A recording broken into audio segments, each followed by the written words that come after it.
traveling's the passion and blogging's how you shared it. I am an international travel blogger. So I had like a very quick growth with my blog. How much content did you end up publishing around? I made, I think, over $12,000 in just passive income from my blog. So many travel bloggers maybe started on Instagram and then built a website after that.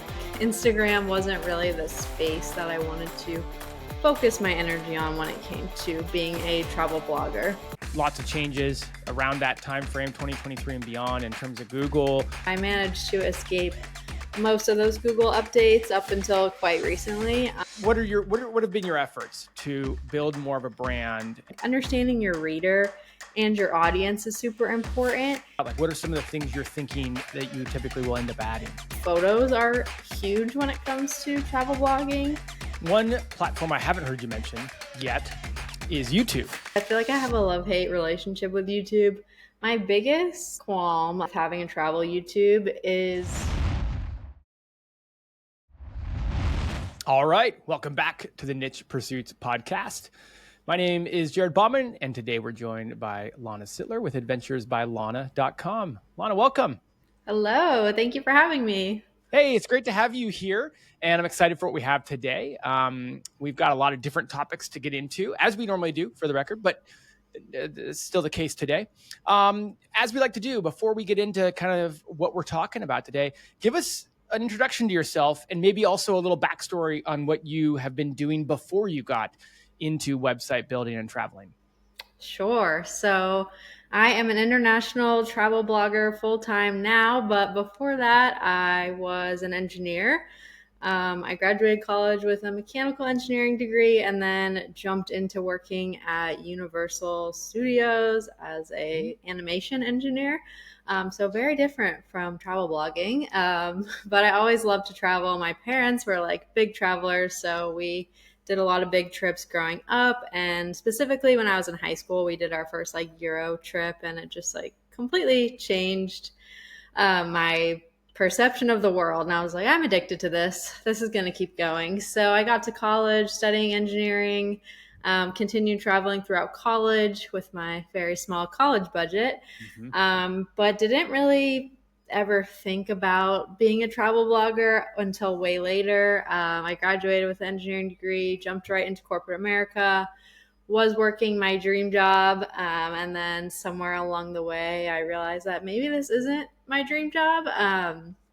And around when the pandemic hit, like right before, was where I started to learn more about travel blogging and kind of see travel bloggers when I was planning my own trips. And when the pandemic hit in 2020, I had gotten like reduced hours at work because theme parks were not doing too good. So I was like, okay, this is it. I'm finally going to like figure out what being a travel blogger means and actually start it. So I bought my domain name, kind of set up my website, wrote like 2 blog posts, and then I got laid off from that job and ended up like needing to put all my energy into finding a new one. So I really put everything on the back burner until for some reason, like the day before I started my new job, I was like, okay, I'm going to start an Instagram, a travel Instagram, like completely pivoted from blogging over to Instagram, and started posting on there. And then towards the end of that year, I was like, I really like, I'm not feeling connected with the whole Instagram travel influencer thing. I want to get back into blogging. So I kind of like buckled down and actually launched my travel blog at the end of 2021, beginning of 2022. And that's kind of where it all started.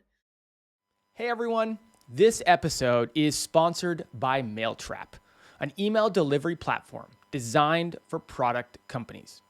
You can go to them for high deliverability, growth-focused features, and industry-best analytics. And you can get 20% off all their plans just by using our promo code Niche Pursuits. Again, that promo code is Niche Pursuits, all one word. Check the details in the description below. Okay, now back to the episode. So it's still a fairly new website. I mean, it doesn't feel new, I'm sure, to you, having been in the trenches from day one, but it's not like we're talking about something that had been started a long, long time ago.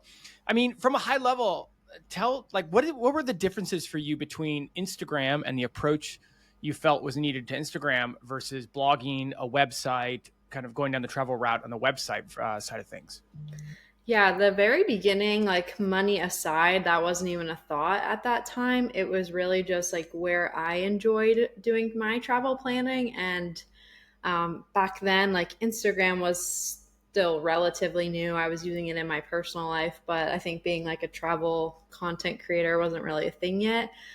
There were some people like posting about travel and getting brand deals and tourism board collabs, I'm sure. But for me, it was like, I want to be very detailed. I want to write super long captions. I want to help people plan their trips. And that just wasn't flowing well with me for Instagram. You know, Instagram is all about sharing photos at that time, like captions. Long detailed captions weren't super popular, and I didn't have a ton of like beautiful photos to share from these trips I had been on, you know, in college where I was taking photos with my iPhone, like silly photos, Mm-hmm. not curated photos. So I just felt like Instagram wasn't really the space that I wanted to focus my energy on when it came to being a travel blogger. It's interesting to hear you talk about that because obviously so many travel bloggers maybe started on Instagram and then built a website after that. Have you ever thought, now that you have an established website and kind of an established travel brand, about going back and backfilling or also publishing on Instagram now?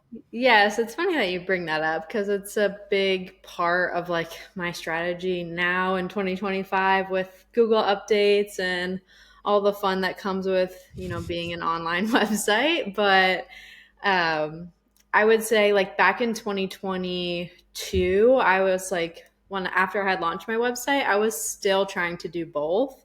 For about a year, I was trying to do both, and they were like not in sync with each other at all. I Mm, was trying to like be a travel influencer and write blog posts while working a full-time job, and it just neither one was growing. I felt like I was kind of half-assing both of them. So that's when I decided, like, okay, I'm gonna really buckle down, focus on the blog and grow that, and put Instagram on the back burner.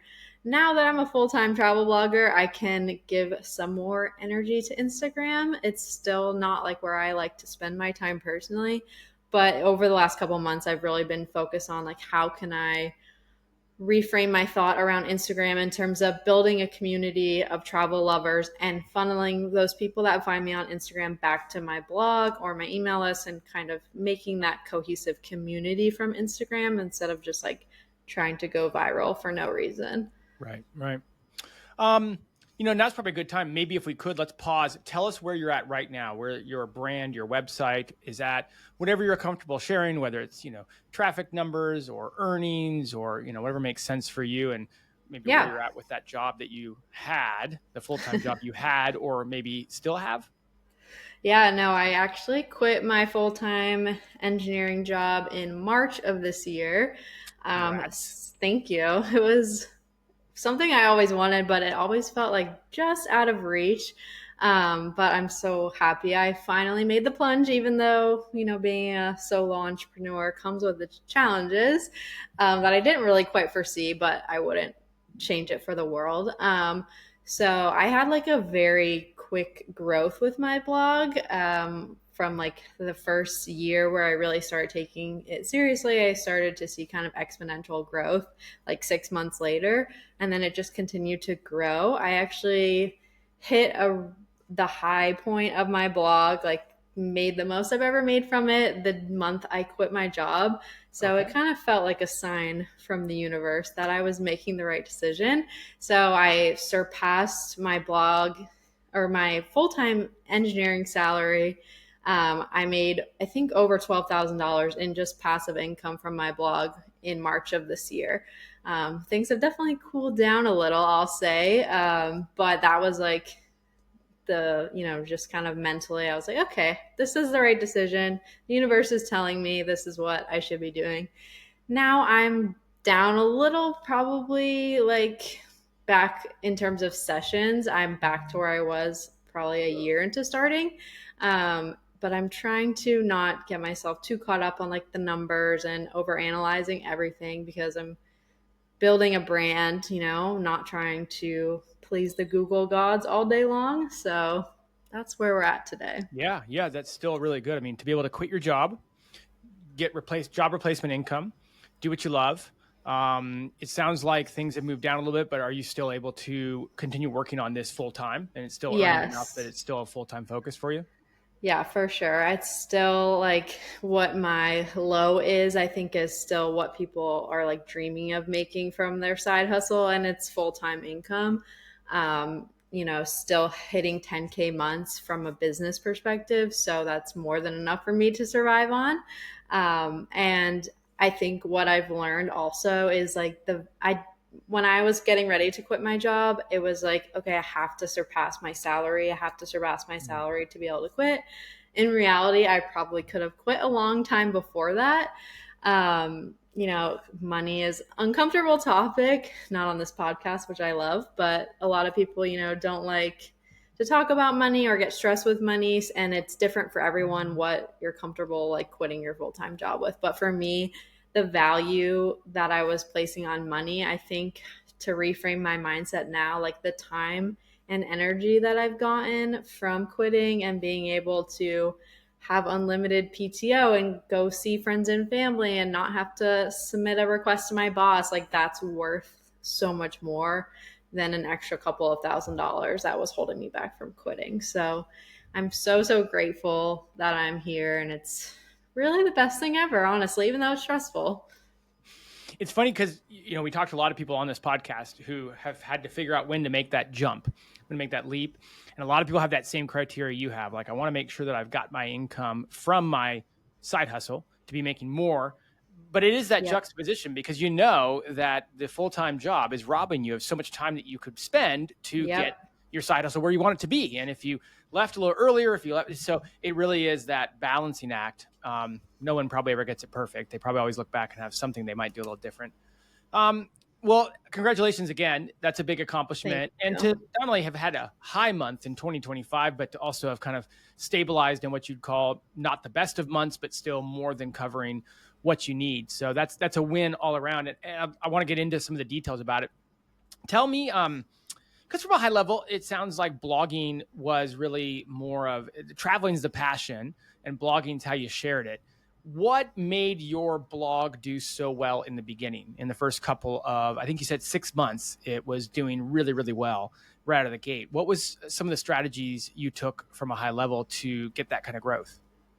Yeah, so the biggest thing that I did, well, was one, investing myself. I took an amazing blogging course that it's still like a huge part of who I am today because it's an amazing community. So I learned a lot of my strategies that I implemented from that blogging course. And the biggest thing that I really changed after taking that course was one, getting a faster website. I went through basically overhauling my whole website for like 4 months, switching themes, which required me to like manually move all my blog posts over.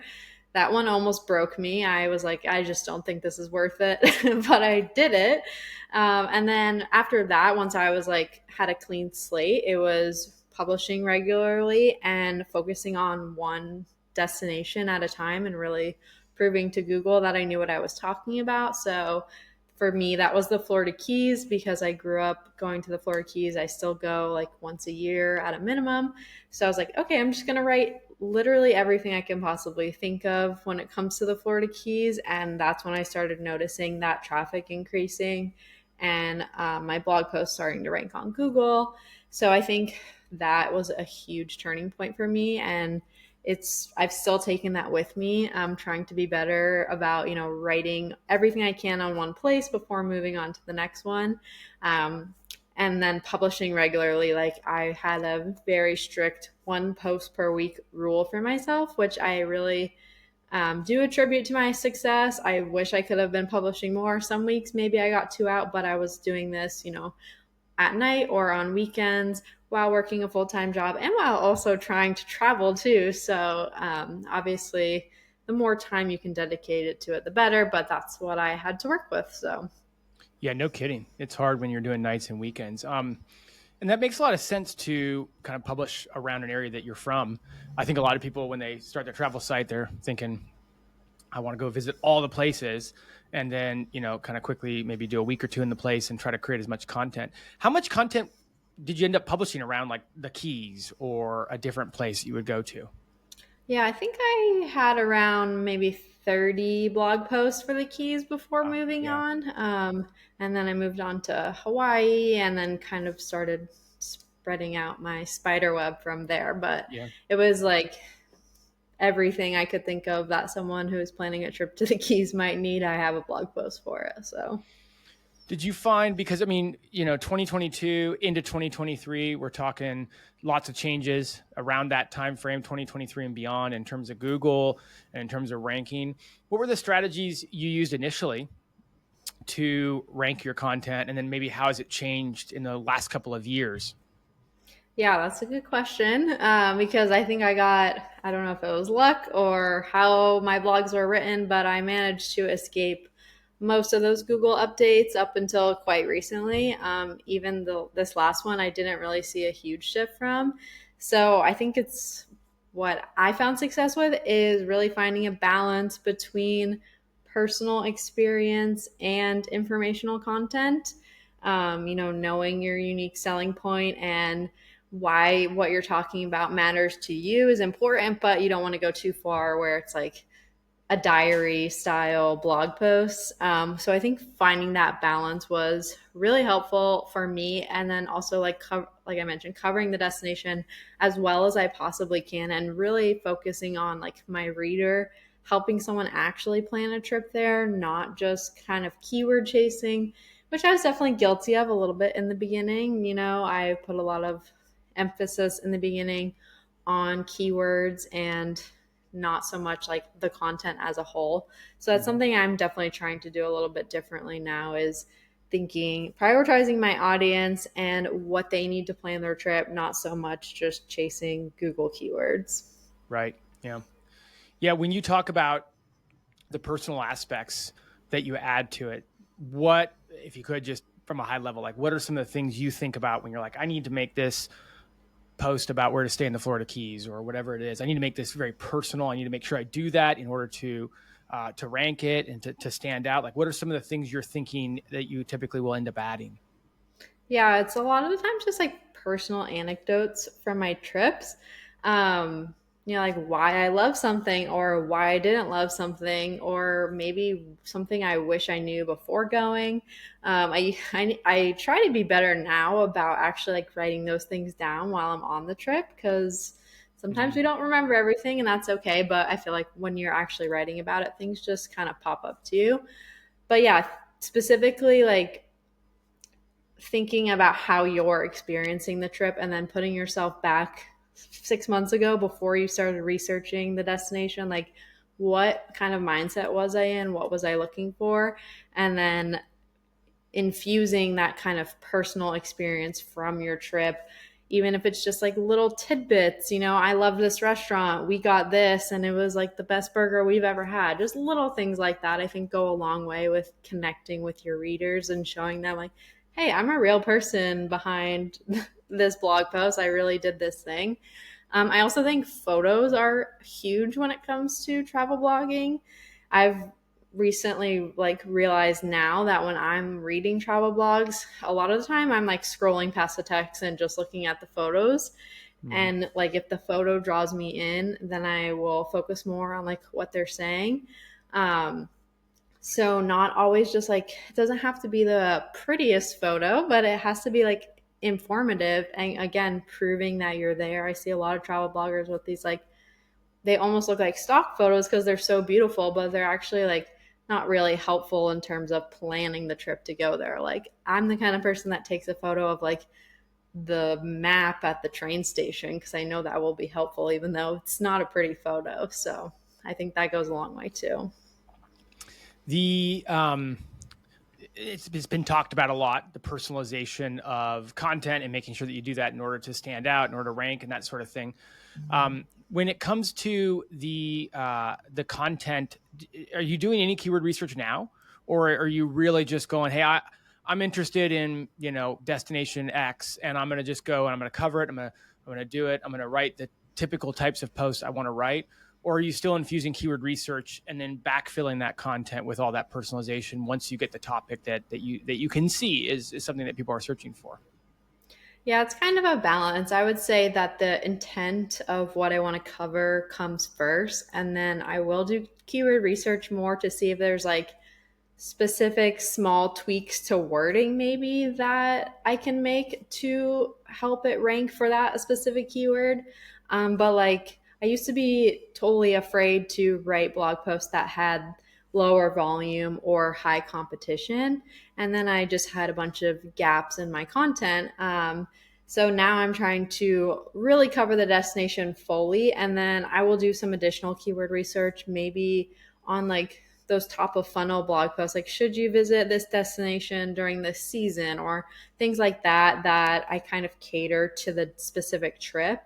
um, but in general, I'm not letting like the results on keyword research tools dictate what I write and what I don't write, because the biggest thing that I've learned recently is that all it takes is, one blog post to rank on Google to bring that person into your ecosystem. So it's okay if not every single blog post is ranking. Like you just need one to get them in, and then ideally your site takes care of the rest, where you can keep them on your page and you're helping them plan that whole trip. That's really my goal, is like they don't need to leave my website. They can plan the whole trip on my website. Mhm. We haven't talked about it yet, so maybe now's a good time. Let's talk about monetization, how you're making your income every month, Yeah. what types of things bring the bulk of the money, maybe anything that you have tried that hasn't worked out very well. Yeah, so I make a majority of my income from ads and affiliates on my website. So I'd say it's about probably 40% affiliates, 30% ads, um, some sponsorships, both on Instagram and my blog, and then a small amount of digital products. I Something I struggle with, because a lot of people with the Google algorithm updates are like, you need to be selling something. You can't just rely on Google traffic, and it's hard as a travel blogger. We're kind of in the middle. We're content first. We're not always service based Mhm. businesses or product based businesses. Like my what I want to do is write content for people, and that's free most of the time. And ads and affiliates, yes, it relies on an algorithm, but that is how I make the majority of my money.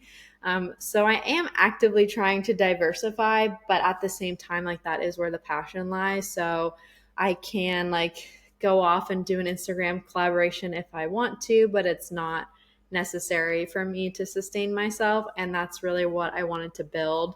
That's why I chose blogging later, and why I've prioritized it, is like that passive income where I can quit my job, go to Japan for 2 weeks, and make more than my engineering salary in true passive income. So it's definitely a balancing act, but that's where I've kind of found the sweet spot.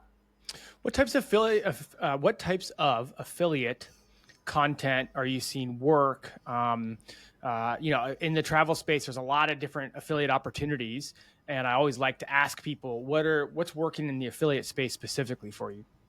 Yeah, it's definitely unique blogger to blogger, and even in the travel space, it's unique. I make a majority of mine from really tours is kind of the primary, and then hotels as well. Because of the type of travel I kind of showcase, it's really like those bucket list trips to those once in a lifetime destinations. And a lot of the time when I'm traveling, I am going on different types of tours and activities. Maybe not every single day on the trip, but a lot of the time there are multiple. So I am lucky in that I can promote those organically, the ones I did, or maybe do research and do like a roundup style post for specific tours and a destination and share that and make a commission through those. So I use travel payouts for a majority of my affiliate marketing, because they have a ton of different companies on there. I also use Stay 22, which is another travel affiliate company. I dabble in product affiliates, but it's definitely not my strong suit. It's something that I do want to grow a little bit more in 2025. But I don't know, as a traveler, like you really don't need all the products that people recommend, whereas you do need a hotel when you're traveling. So it just Right. comes a lot more organically. And it's something that I really leaned into towards the second half of last year. And I've definitely seen the payoff there.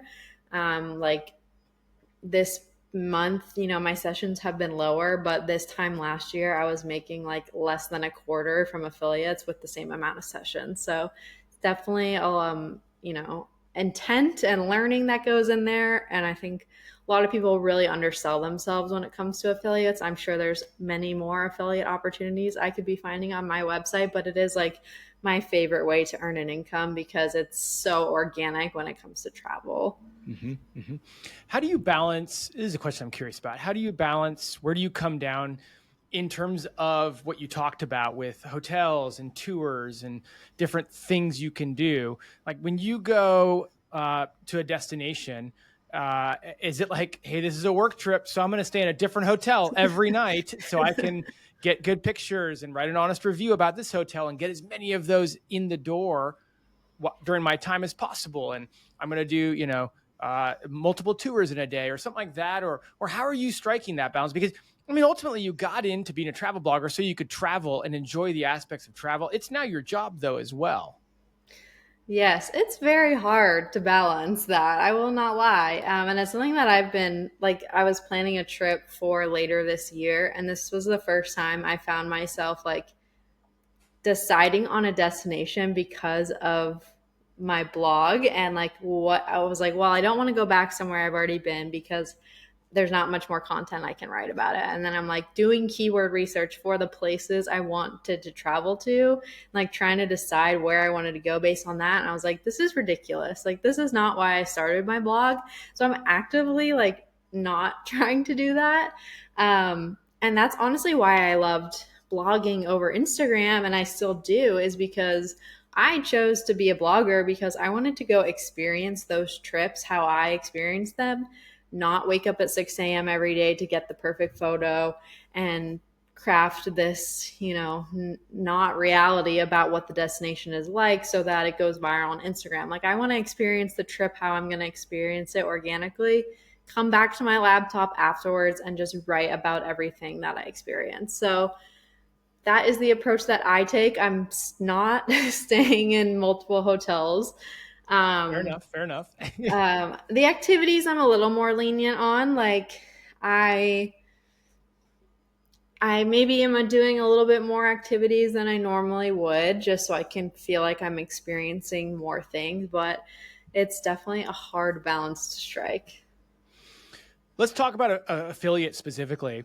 And you did reference, I think, in relation to affiliate, like, hey, last year at this time I was earning so much less off affiliate. Now I'm doing so much better. What are some techniques or tips you have for people who maybe are where you were last year, struggling with earning, call it a noticeable amount from affiliates? Maybe they've tried affiliate type articles or articles and blog posts where it makes sense to have affiliates. They're not seeing much income coming in. Like, what can you share with people who are struggling or looking to implement that with their blog? Yeah, so like at a very beginner level, you mentioned it, focusing on those kind of affiliate specific articles is really important and something that I really didn't even know about for like the first 6 months of blogging. And that just means, focusing on keywords or intent where people are ready to make a purchase. So if someone's searching, where to stay in a destination, they're probably looking to book a hotel. That doesn't mean you have to write all of your blog posts like that. And those are the ones that end up, honestly, most of the time being harder to rank for on Google because there's a lot of competition with like hotel websites and things like that. So knowing that you can bring someone from another blog post and then move them over to that affiliate specific blog post is really a strategy that I started implementing more this year and really focusing on it when I'm organizing my blog posts and like how someone actually plans a trip. That has really helped me increase. And then in terms of like what kind of blog posts to write, I think understanding your reader and your audience is super important. And like how they're booking things, what they're booking, what types of tours do they like. If you're a luxury travel blogger and you're recommending budget hotels or vice versa, like that's not going to convert super well. So understanding your audience and also just like making it clear and obvious. A lot of it is like people are just throwing links into blog posts and then they're like, I don't understand why it's converting, but not really giving that person a reason to book it. Like if the tour sells out in the summer because it's super popular, you should say that and encourage them to book it. Or maybe you loved the tour, again, going back to that personal experience, you loved the tour for a very specific reason. You booked it because of this. You have a personal anecdote to share. Like that should always go with the affiliate link. To convince them like why they should be booking it. So being very intentional with affiliates and not just like throwing them in willy-nilly has definitely helped me grow. Okay. Yeah, those are good tips. You've mentioned the word brand a couple times. You've mentioned your efforts like to kind of build more of a brand rather than just a website. Hey, no secret around here, Google, right? We know we can't rely on them exclusively. What have been your efforts to build more of a brand? And maybe we can use that to springboard into the next part of the conversation. Sure, yeah. So I mentioned the Instagram side, bringing people into my community, and along with that, growing an email list. I know so many people have told me to this point, you need to grow an email list. And up until recently, I was just like, why? It doesn't sound very exciting to me. But I've really been trying to focus on that and focusing on, again, repurposing the blog content and focusing back on that goal of helping people plan their dream trip and using email as another way to do that. So whether that's like sending them extra tips when they read a blog post and then go over to my email list, some personal stories, or just like sharing updates from me and making that personal connection is something I'm trying to do. Also, kind of focusing more on Pinterest and other revenue streams.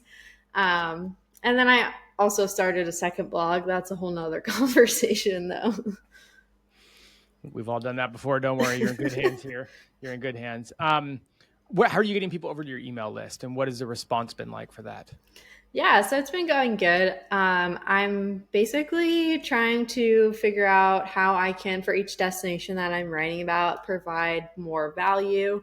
I've actually started making like printable versions of all of my itineraries on my blog. So I love writing itineraries. That's like the first blog post that I'll write after a trip. But I realized that a lot of people, like, they read it, and I do have ads on my site, and maybe they don't want to like pull that up while they're on a trip. So making something that's convenient for them, like a download, a printable that they can just print out, is something that I'm working on. So just kind of like those little extra value steps that I can take to help my readers plan their trips and make their lives easier on their trips.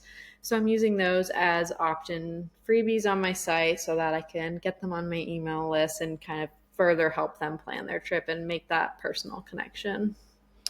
One platform I haven't heard you mention yet is YouTube. And I'm curious if there's a reason why, or if you just haven't gotten around to it yet, or if you are avoiding it for a specific reason. That's funny you bring it up, because I feel like I have a love-hate relationship with YouTube. My biggest qualm, I'll say, with having a travel YouTube is, again, experiencing the trips organically.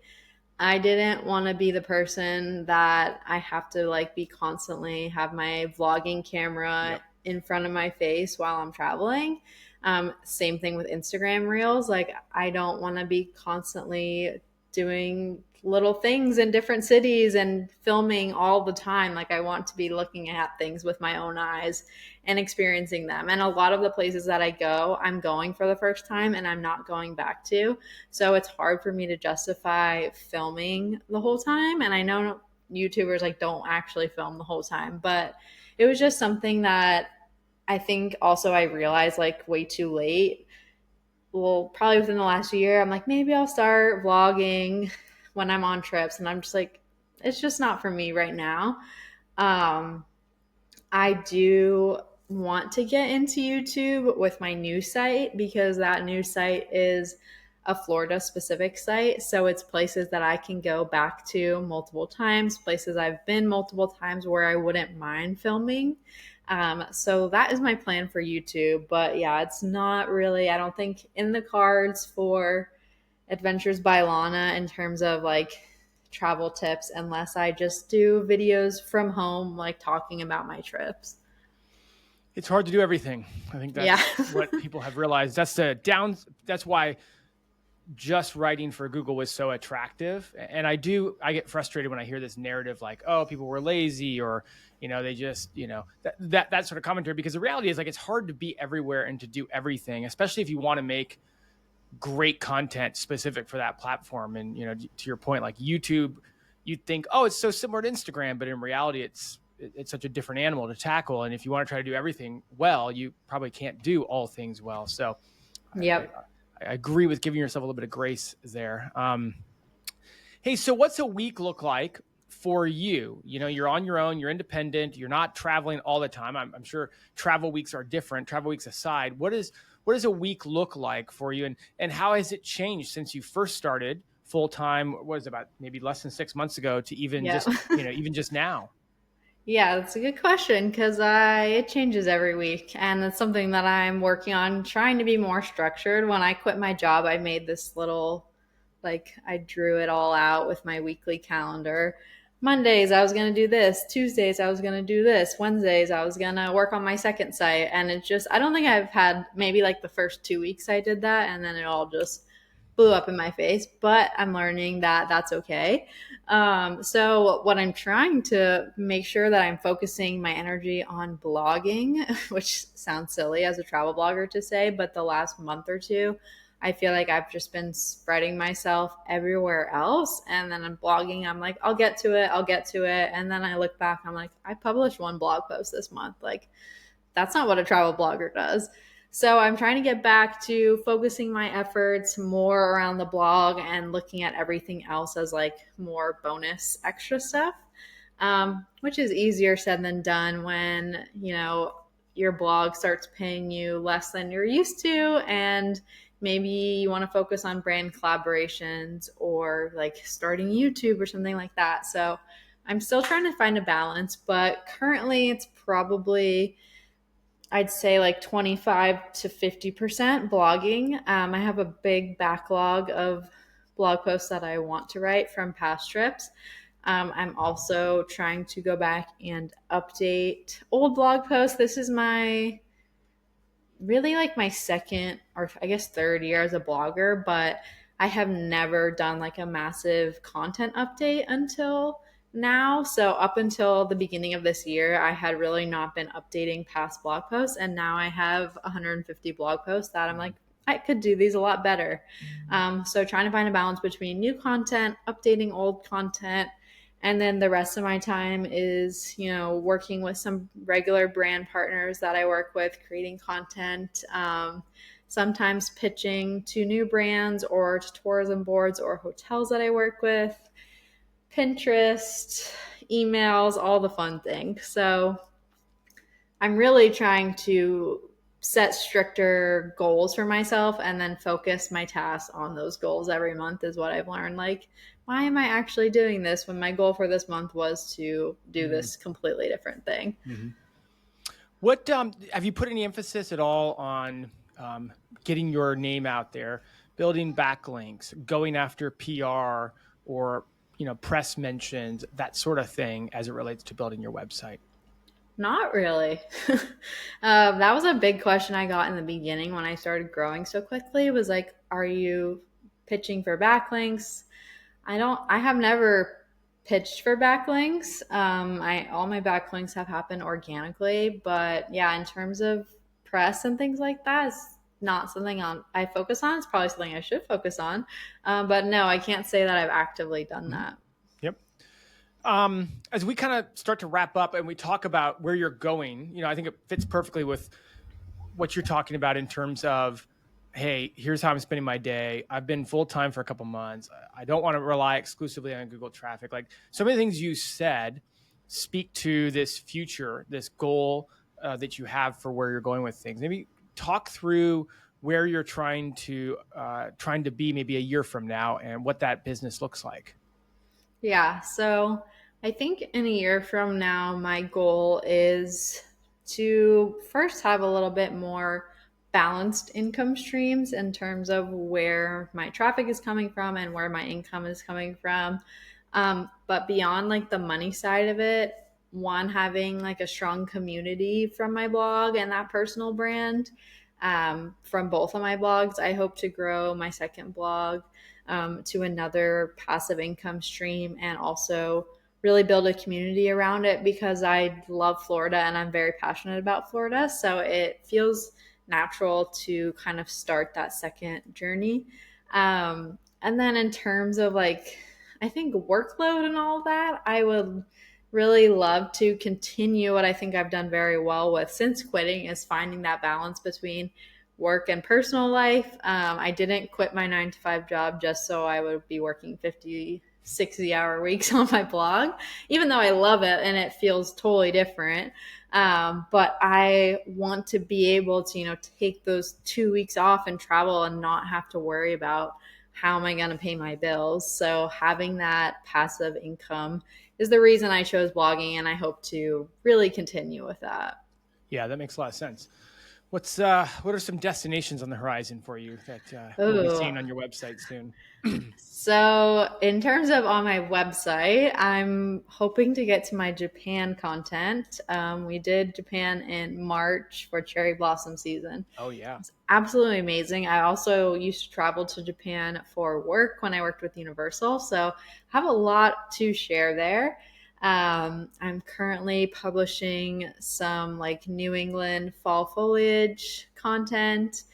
I have so much backlog. I also did an amazing like winter trip to Switzerland this past December that I have to write about. And then in terms of like actual future travel, I'm headed back to Paris at the beginning of next month and also going to Italy for the first time, which is like crazy because I feel like a lot of people go to Italy, like that's one of their first international Yeah. trips. I'm like, somehow I haven't been. So I'm very excited for that. Final question, and it just came up, so it wasn't it Okay. wasn't on my agenda. Certainly didn't show up on your agenda, but hearing you talk about the backlog, oh my goodness, you've got stuff from like last fall, right? Have you ever thought about Yes. hiring someone, which I know goes so far against what you just talked about in terms of making sure you're not working too hard, but it also might support that, right? Like getting help with a lot of the Yes. content backlog and getting help with what you have so you're not working 50, 60-hour weeks. Yeah, it's something that I've gone back and forth with. I do have a VA who's helped me in the past, and she's kind of done just like miscellaneous things for me. But that was another kind of realization that I've had within the last month is like because when I quit my job, I was like, okay, I should be able to do everything now because I have 40 hours a week. But the things that I want to do, like before, I was just like, I just need to publish one blog post a week. That was Right. all that I really needed to do. Now I'm like, well, I have to do emails and I have to do Pinterest and I have to still write 2 new blogs a week and do all these things. And I'm trying to give myself grace. Like, I'm only one human running this whole business, and I don't want to be working those crazy hours. So, right now, I'm actually focusing on kind of ramping up my VA to be more than just like random task here and there and streamlining my systems a little bit so that I can grow. I still like I don't want to give up the writing part. That's my passion and my baby. But there's so many other things that I can outsource. So I'm really focusing right now on setting up those systems in place so that I can let go a little bit and focus on actually writing again. Fair enough. Fair enough.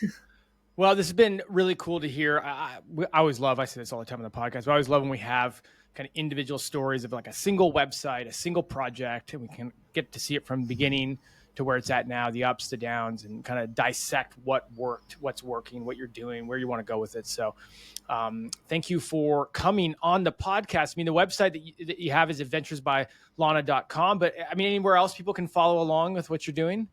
Yeah, I'm pretty much Adventures by Lana cross platform. So you can follow me on Instagram for some more live updates because, like I mentioned, I am in a backlog on my website. I also have some blogging resources on there if anyone is interested in starting a travel blog. I know a lot of people say that travel blogging is dead, but it is not. So thank you so much for having me. I think you're proof that it's not dead. If people needed that proof, just might have changed a little bit, but that's the world we live in. That won't be any secret to anybody listening to this podcast. So, Lana, thanks so much for coming on. Appreciate everything you shared. Best of luck to you as you continue your travel blog. Thank you so much. Hey everyone, Spencer here, founder of Niche Pursuits. Are you adding a new internal link pointing to each article you publish? You should be. Ever find it time-consuming and a bit overwhelming? Remembering what content you publish and deciding which anchor text to use can be a real headache. What if there was a better way? Well, that's exactly why I created Link Whisper. Simply click Add Inbound Internal Links, and Link Whisper will scan your site in seconds and suggest the most relevant links with appropriate anchor text for your new article. Now simply check the box next to the internal links you want to add, and Link Whisper will add these links for you. No need to go into each article, edit, and add the link. It's already done. No more manual internal link building or guesswork. Just efficient, accurate linking that saves you time and improves your SEO. Transform your content strategy with Link Whisper. Start linking smarter, not harder. Use the coupon code PODCAST for $15 off. Head over to linkwhisper.com and use coupon code PODCAST to get $15 off.